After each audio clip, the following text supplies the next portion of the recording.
ये कहानी लगभग 6 साल पुरानी है। एक अमित नाम का लड़का अपने परिवार वालों के साथ एक नए घर में शिफ्ट होता है।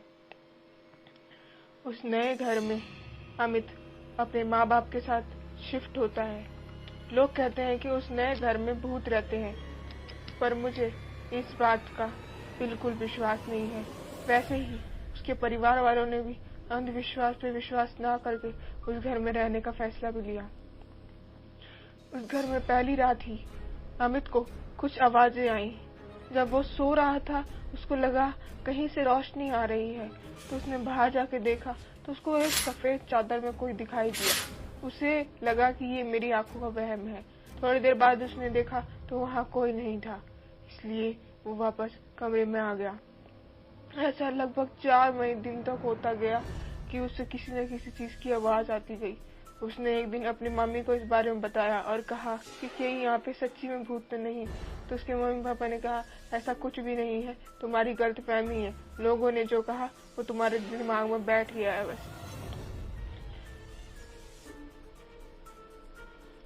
कुछ महीने बाद, लगभग 6 महीने बाद, सर्दियों का मौसम था। हवाएं ठंडी ठंडी चल रही थी। उनके घर वालों ने फैसला किया कि वो बॉनफायर करेंगे, इसलिए उन्होंने अमित को ऊपर छत पे बॉनफायर की लकड़ी लेने के लिए भेजा।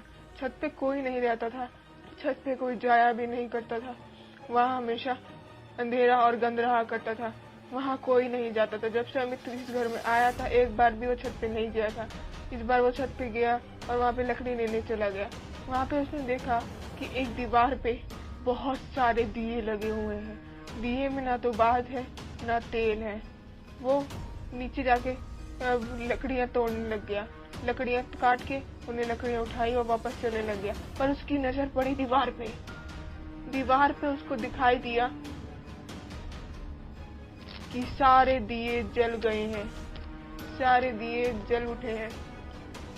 वो पूरी तरह से घबरा गया और घबराने के बाद वो चिल्लाने लगा। तो उसके घर वाले सारे घर में से ऊपर आ गए और सभी को उसने बताया कि जो जो वहाँ पे हुआ, लेकिन किसी ने उसका विश्वास नहीं किया और सभी कहने लगे ये तुम्हारा वहम है।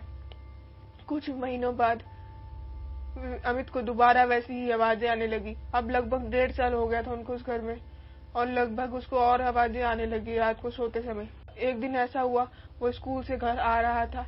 जब उसके मम्मी पापा ने कहा कि बेटा तुम्हारे लिए सरप्राइज है, उसने देखा छत का दरवाजा खुला है। उन्होंने कहा छत का दरवाजा क्यों खुला है? उन्होंने कहा बेटा ऊपर जाके देखो, हमने छत का तेरा कमरा खरीद लिया है और ऊपर वाले कमरे में हमने तुम्हारा कमरे का सेटअप कर दिया है। अब ऊपर तुम सोओगे, ऊपर तुम रहोगे, तुम्हारा कमरा ऊपर है अब से। वो घबरा गया। उसने ऊपर जाके देखा, कमरा तो सजा हुआ था, लेकिन उसको फिर भी लग रहा था कि उस कमरे में कोई भूत है। अगले दिन तो उन्होंने कहा कि मैं आज यहाँ नहीं सोऊंगा, पर किसी न किसी तरह से एक दिन उसके माता पिता ने बोला कि तुम यहाँ सो। वो पूरी रात सो नहीं पाया। पूरी रात करवटें बदल के डर के मारे उसको नींद ही नहीं आई। अगले दिन भी कहा उसके माता पिता ने कि तुम्हें इसी कमरे में सोना होगा। तो उसने अपने दोस्त को फोन करके बुला लिया कि नाइट आउट करते हैं और यहाँ पे हम सो जाते हैं, इससे तुम और मैं खेल भी लेंगे और मेरा डर भी कम हो जाएगा। उसका दोस्त पड़ोस में रहता था, दोस्त का नाम था आरव। वो भी उनके घर पे आ गया और उसके कमरे में सोने चला गया। रात के लगभग 12 बजे थे।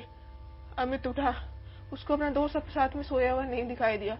उन्हें बाहर जाके देखा तो उसको दिखा कि उसका दोस्त किसी आग के गोले में अंदर जा रहा है। वो अचानक से घबरा गया। उन्हें देखा कि उसके दोस्त आग के गोले में जाके गायब हो गया। वो चीखने लग गया, पर उसने थोड़ी देर बाद देखा तो वहाँ पे कोई भी नहीं था। वो नीचे से जा ही रहा था। उसने सोचा मैं सीढ़ियों पर चला जाऊं, लेकिन वो जा ही रहा था, लेकिन उसके पैर पे ऐसा लगा कि उसके पैर को किसी ने पकड़ लिया। वो घबरा गया।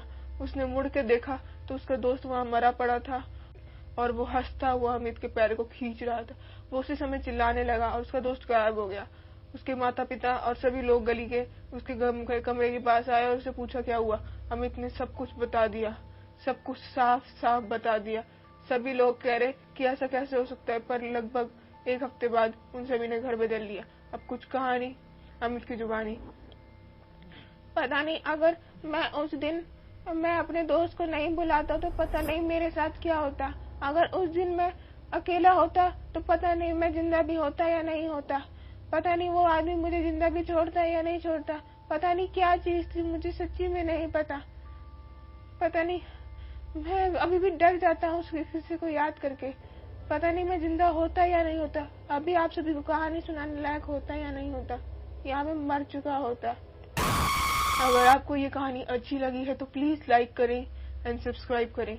हम अपने चैनल पे थ्रिलर, रोमांटिक, हॉरर ऐसी बहुत सी स्टोरीज डालते रहते हैं। धन्यवाद।